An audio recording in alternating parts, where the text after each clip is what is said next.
እኛ ከእግዚአብሔር ጋር እንኑር እንጂ እግዚአብሔር ከእኛ ጋር እንዲሆን እኛ ጨክነን እንፍቀድ እንጂ እኛ የእግዚአብሔርን ፈቃድ ለመፈጸም እንበርታ እንጂ እኛ እግዚአብሔር የማይፈቅደውን ለመተው እንጨክን እንጂ እንጠቅማለን። አንዳንድ ጊዜ ብዙዎቻችን ራሳችንን እንደማንጠቅም አድርገን መቁጠር እንጀምራለን። በሥጋዊም በመንፈሳዊም ኑሯችን ያሰብነው ነገር አልሆን ሲለን ከርመን በቃ እኔ አልጠቅምም ብለን እንደመድማለን። የማንጠቅም ሰዎች እንደሆነ አድርገን መቁጠር እንጀምራለን። ግን ወገኖቼ እንጠቅማለን ብለን መመካከር የሚያሻን ይመስለኛል። ብዙዎች አንጠቅምም ብለን ስለምናስብ የማይጠቅም ቦታ፣ በማይጠቅም ማንነት፣ በማይጠቅም ሕይወት ውስጥ እንገባለን።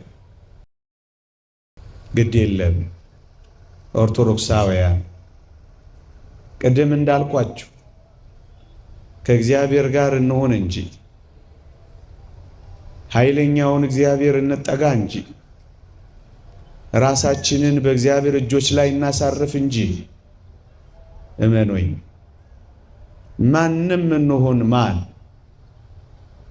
እንጠቅማለን። በዕድሜ ያረጀን፣ በሽበት የባጀን፣ በጉልበት የደከም፣ በሐሳብ የባከን ለምን ምናምንቴ እንኳን አንሆንም? ግድ የላችሁም። እግዚአብሔር ማንንም ምንንም ጠቃሚ አድርጎ መቀየር ይችልበታል። ጥቂት ነጥቦችን ላስታውሳችሁ ይሄን እውነታ እንድንረዳ። ታስታውሳላችሁ? አፈር ምን ይጠቅማል ብላችሁ ታስቡ ነበር? እኔና እናንተ የተፈጠርንበት አፈር እግዚአብሔር እጅ ከመግባቱ በፊትና እግዚአብሔር እጅ ላይ ካረፈ በኋላ ልዩነቱን አስተውላችሁ አታውቁ? በእግዚአብሔር እጆች ሳይዳሰስ በፊት አፈር ምን ይጠቅም ነበር? አፈር ምን ይሰራበት ነበር? አፈር ምን ጠንካራ ነገር ያወጣ ነበር? አፈርንስ እንደዚህ ይሆናል ብሎ ማን ያስተዋለው ሰው ነበር? ወገኖቼ እግዚአብሔር እጆች ውስጥ ገባ አፈር። እኔና እናንተን የመሰለ እጅግ ውብ ፍጥረት እግዚአብሔር እጅ ውስጥ ተሰራ። የማይጠቅም የነበረው አፈር እንዴት ጠቃሚ ሆኖ እንደተቀየረ ተመልከቱ። ደካማው አፈር በረታ። እዚህ ግባ ማይባለው አፈር ውብ አድርጎ ሰው የሚገኝበት ምንጭ ሆነ። ወገኖቼ ለዚህ ነው እንኳን እኔና እናንተ ሥጋውን ይቆረሰልን፣ እንኳን እኔና እናንተ ደሙን ያፈሰሰልን፣ እንኳን እኔና እናንተ በሥጋውና በደሙ የተዋሃደ፣ እንኳን እኔና እናንተ ራሱን ሰጥቶ የከፈለልን የምድር አፈር እንኳን ሳይቀር እግዚአብሔር እጆች ውስጥ ጠቃሚ ሆኖ ነበር። ወዳጆቼ ለምን ዛሬ እንደ አፈር ምንም የማንቆጠር ልንሆን ለምን አንችልም? አፈርን ማን ያስታውሰዋል? የረገጣችሁትን አፈር ትዝ ይላችኋል? ለምን ከሰው ትዝታ አትጠፋ? ለምን ከሰው ሕሊና አትርቅም? ለምን ቁም ነገር የማይሰራብህ እንደሆን ለምን አይሰማህም? የኔና የናንተ ስድብ እንኳን አፈር አይደል እንዴ? ለምን የስድብ ያክል የተጣላሉንም ወገኖቼ? አፈር እግዚአብሔር እጆች ውስጥ እንደዚህ አይነት ተስፋ ከነበረው የተወደዳችሁ ክርስቲያኖች እኔና እናንተ ሕይወታችን በፈቃዳችን በእግዚአብሔር እጆች ውስጥ ካሳረፍን ምን አይነት ውብ አድርጎ እንደገና ሊሰራን ይችል ይሆን? የተወደዳችሁ ክርስቲያኖች ነፍሳችን አሁን ካለችበት የበለጠ ውብ ትሆናለች። ማንነታችን ከደካምነት ብርቱ ይሆናል። ወገኖቼ አፈር ጠንካራ የነበረውን አጥንት ያስገኛል ብላችሁ ታስባላችሁ? ዛሬ ልፍስፍሶች፣ ዛሬ ደካሞች፣ ዛሬ ጉልበት የሌለን መናኞች እንደሆነ ሊሰማን ይችላል። ግድ የላችሁም። ይሄ ጠንካራ አጥንት የተገኘው ከአፈር መሆኑን ግን አትርሱት ወገኖቼ። ወደ እግዚአብሔር እጆች ላይ ና። በእግዚአብሔር እጆች ላይ ለመሰራት ፍቀድ። የእግዚአብሔር እጆች እንዲያበጃጁህ ራስን በእጆቹ ላይ አሳርፍ። እመነኝ፣ ዛሬ ደካማ ትሆናለህ። የእግዚአብሔር እጆች ከነኩ በኋላ የእግዚአብሔር ጣቶች ከሰሩ በኋላ ግን እንደ አጥንት ትበረታለህ። ዛሬ እንደ አፈር የተበተንክ ልትሆን ትችላለህ። የመጣ የሄደው የሚረግጥህ መናኛ ልትሆን ትችላለህ። እግዚአብሔር እጆች ላይ ካረፍክ ግን ማን ይረግጥሃል? መሬት ላይ አትበተንም። እንደ ሰው የምትቆም ነው የምትሆነው። የተበተነው አፈር እኮ ነው የቆመው ወዳጄ። ዛሬ በአንዳንድ ምናምንቴ ሕይወት ውስጥ ተጥለ ሊሆን ይችላል።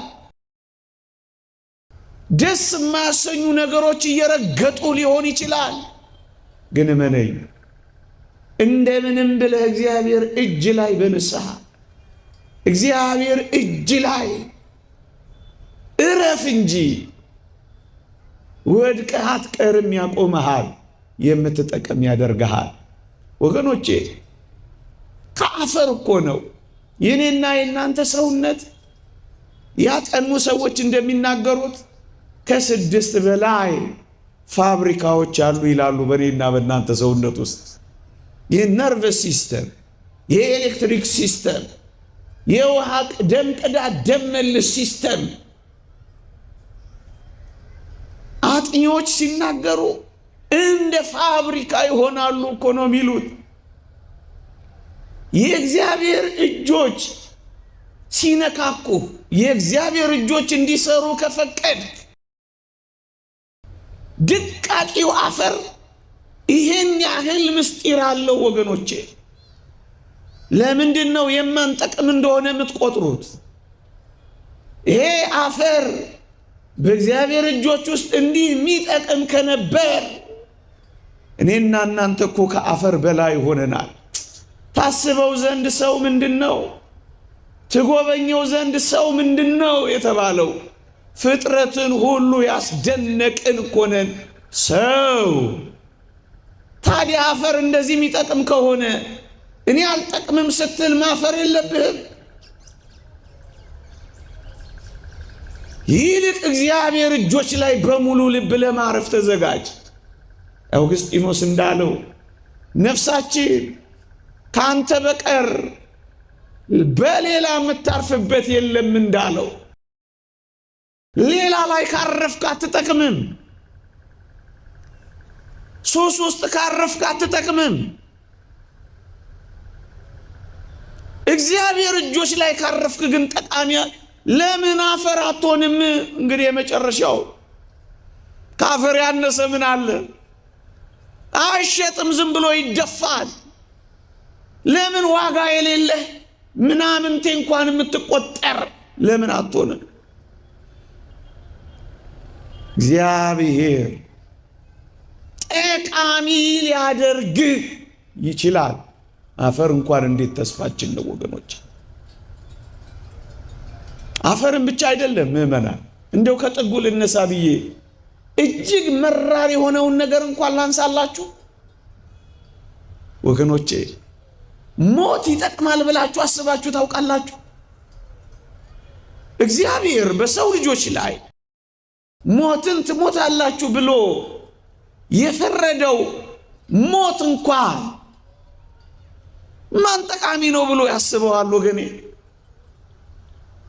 እንደዚህ ያስባችሁ ታውቃላችሁ? እግዚአብሔር ሞትን እንኳን ሳይቀር የሚጠቅም አድርጎ ይቀይረዋል ብለህ ታስባለህ? ፍርድህን ለሕይወት አድርጎ ይቀይረዋል። ሞት እንኳን ሳይቀር የእግዚአብሔር ጭካኔ ነው ብለህ ትገምታለህ? ንጉሥ አጋግ እንደተናገረው ሞት እንዴት መሪር ነው እንዳለው መራር የሚባለው ይሄ ሞት ጣፋጭ የሚባል ሕይወት እንዳለው ታውቃለህ? ለምን ዛሬ መራራ ለምን አትሆንም? እንዳትረሳ እግዚአብሔር ከመራራ ውስጥ የጣፈጠ ማውጣት ይችልበታል። እግዚአብሔር ነዋ። በሞት ውስጥ ሕይወት የሰጠው እግዚአብሔር ነው። በመራራ ውስጥ ጣፋጭ ትንሣኤን የሰራው እግዚአብሔር